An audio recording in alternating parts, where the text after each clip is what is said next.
quienes no me conocen, soy cardiólogo intervencionista, trabajo en el Hospital Alemán y en el Hospital Británico de Buenos Aires.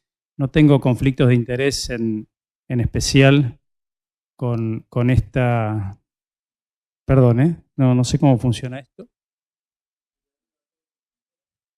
Y me parece que...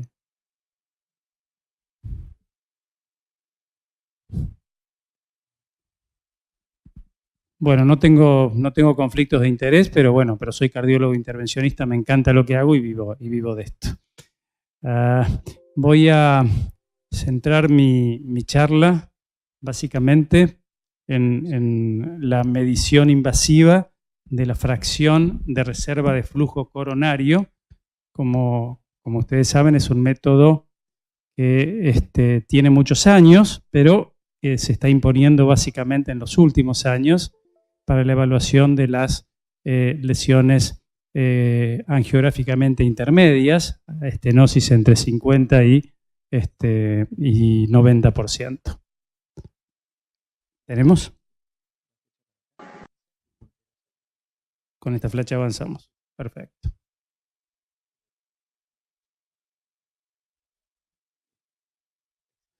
Bien, ahora sí, tenemos puntero, ahora podemos seguir. Antes de entrar en el tema específico de la reserva de flujo, quisiera repasar con ustedes, que seguramente los conocen, algunos conceptos básicos de fisiología y de fisiopatología. Recuerden ustedes que en condiciones basales la extracción de oxígeno por el miocito es máxima. El miocito no puede extraer más de lo que extrae. Así que en condiciones de mayor demanda, la única forma de mayor aporte es aumentar el flujo coronario. Esa es la única posibilidad. Y sabemos que el flujo coronario en condiciones fisiológicas puede aumentar hasta 5 veces el valor basal, y esto es lo que se llama reserva coronaria. Recordemos también que en las arterias coronarias hay vasos de conductancia y vasos de resistencia. Los vasos de conductancia son los grandes vasos mayores a 400 micrones y los vasos menores a 400 micrones son los vasos de resistencia. Normalmente, esta es una curva muy clásica que seguramente todos ustedes conocen. En condiciones basales hay una autorregulación del flujo que mantiene un flujo constante en diferentes rangos de presión y que es capaz, con vasodilatación de los vasos de resistencia del lecho arteriolar, de aumentar el flujo hasta 5 veces lo basal, como yo les dije, y eso es la capacidad de reserva que tiene el flujo coronario. Así que, si nosotros midiéramos el flujo coronario en condiciones de máxima hiperemia en el tercio proximal, medio o distal de esta arteria coronaria derecha que no tiene lesiones, el flujo es exactamente el mismo. ¿Por qué? Porque la capacidad para aumentarlo o disminuirlo radica no en el vaso epicárdico, sino en el lecho arteriolar, en los vasos menores de 400 micrones. Salvo que suceda que existe alguna estenosis, como esta que ven ahí en la coronaria derecha de grado severo, y en esas condiciones ya la capacidad, por más vasodilatación del lecho, no va a haber suficiente aporte. Y entonces la curva deja de ser lineal y empieza a ser amesetada, ¿sí? Se cae o disminuye la posibilidad o disminuye la reserva coronaria, la capacidad de adaptación. Es un concepto fisiopatológico que es bastante básico, esto es lo mismo. Hablemos un poquitito de esto, de que al atravesar una estenosis se produce una pérdida de energía que se manifiesta como gradiente de presión. Al atravesar una estenosis se produce una pérdida de energía que se manifiesta como gradiente de presión. Y eso depende de la longitud de la estenosis y de la magnitud y del grado de severidad de la estenosis. Y los mecanismos involucrados son la fricción, más relacionada con la longitud, y la turbulencia, más relacionada con el grado de estenosis. Esto está bien expresado en la ley de Poiseuille. Fíjense que la estenosis es el radio a la cuarta potencia, lo importante de la estenosis, pero la longitud también tiene que ver. O sea, el grado de estrechamiento de la luz y la longitud son dos factores implicados en la significancia de una lesión, pero no los únicos. La cantidad de miocardio dependiente del vaso comprometido y la presencia o ausencia de circulación colateral también tienen importancia cuando uno va a evaluar el grado de significación de una estenosis. Y es así que un área luminal mínima de 4 milímetros puede no ser suficiente si hay una gran área de perfusión detrás de esa estenosis, y puede ser suficiente si la área de perfusión es pequeña. Eso es bastante elemental y bastante lógico. Dicho de otra forma, un flujo de 50 mililitros por minuto puede no ser suficiente para una gran masa de miocardio normal, y el mismo flujo puede ser suficiente si hay una gran masa de tejido cicatrizal y poquito miocardio normal que irrigar. Esos son conceptos importantes a tener en cuenta para cuando después hablemos de la reserva de flujo, que ahora definimos.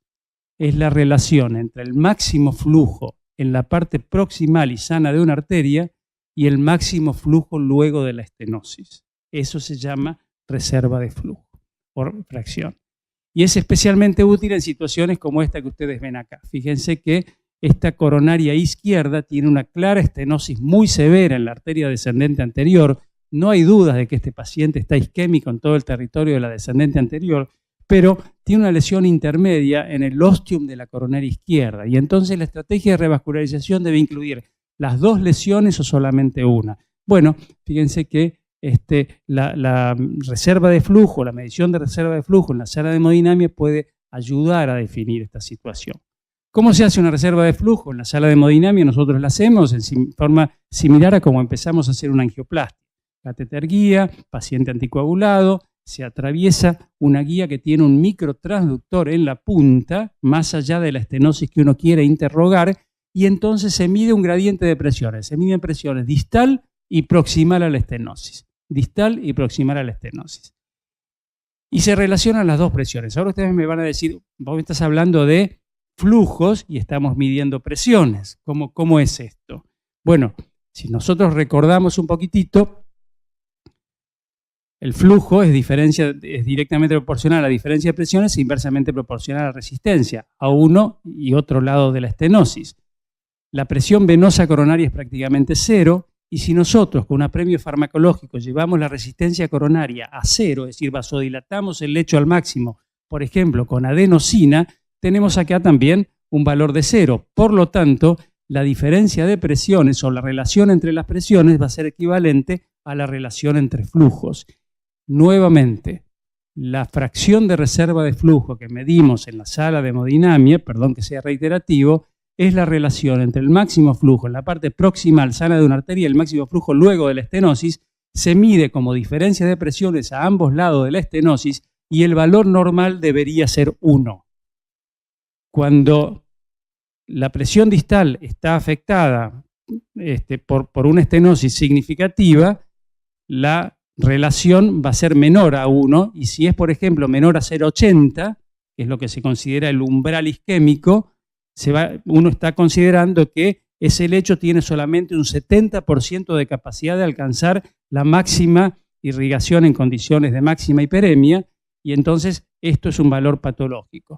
Si la FFR nos da un valor superior a 0,80, como en el segundo caso, se considera un factor normal, y esta correlación nos sirve para tomar nuevamente la decisión sobre este paciente, donde un stent puede abrir la lesión severa de la descendente anterior, se interroga con FFR la lesión del ostium del tronco de la coronaria izquierda, la FFR nos dio 0,94, esa estenosis no es hemodinámicamente significativa y esa lesión no debe tratarse ni con stent ni con cirugía, y esto está validado clínicamente en estos estudios, algunos de los cuales ya tienen bastantes años, y en cuyos resultados no vamos a entrar porque seguramente todos conocen. Pero lo más importante de todo esto es esto que les voy a decir ahora. Y es que estamos acostumbrados a evaluar las lesiones por angiografía. Más de 50% significativa, más de 70% significativa, hay que ponerle un stent, hay que ponerle un puente. Y esto no es así. Porque lesiones entre 50 y 90% pueden ser o no significativas dependiendo del grado de estenosis, de la longitud, de la cantidad de miocardio irrigado o de la presencia o ausencia de circulación colateral. Y entonces la medición funcional de esas lesiones entre 50 y 90% sabemos que nos sirve para recategorizar pacientes. Y estamos acostumbrados a decir tiene un syntax score alto porque tiene 5 o 6 lesiones mayores al 50% y entonces ese paciente hay que revocar, hay que poner 5 puentes o 5 stents. Y en realidad cuando uno examina con una guía de presiones esos pacientes, empieza a ver que aumenta muchas de esas lesiones, un 30-50% de esas lesiones, entre 50 y 90%, no son desde el punto de vista hemodinámico significativas, no producen isquemia, tienen una FFR mayor de 0,80 y aumenta la cantidad de pacientes de bajo riesgo y disminuye la cantidad de pacientes de alto riesgo. Y esto es muy importante a la hora de tomar estrategias de revascularización con un valor predictivo mucho mejor que el del otro. El otro escenario que mostró Guillermo recién es el de las pacientes que vienen con angina de pecho, los recibimos en la sala de hemodinamia, angina de pecho típica, les hacemos una prueba de esfuerzo con isquemia por dolor o por cambios eléctricos, les hacemos la coronariografía y nos encontramos que las coronarias son normales, que tienen lesiones coronarias mínimas, inclusive algunas vienen con trastornos de motilidad, como ven ahí en la punta y en la cara anterior del ventrículo izquierdo, y tienen arterias coronarias absolutamente normales. Fíjense esa descendente anterior, desde la paciente del trastorno de motilidad de la resonancia, fíjense la diagonal de la coronaria izquierda, la arteria circunfleja sin lesiones, pero la paciente tiene isquemia, ¿sí? Tiene isquemia con vasos de conductancia sano. Y entonces volvemos a una de las primeras diapositivas para recordar que la circulación coronaria tiene vasos de conductancia y vasos de resistencia. Y que los vasos de conductancia se pueden enfermar, pero también se pueden enfermar los vasos de resistencia. Y ahí lamentablemente los hemodinamistas no tenemos mucho que decir y cuando nos enfrentamos a un problema así, lo que hacemos es ir a buscar a nuestros amigos, los especialistas en medicina nuclear, para que nos aclaren un poquitito el problema. Gracias.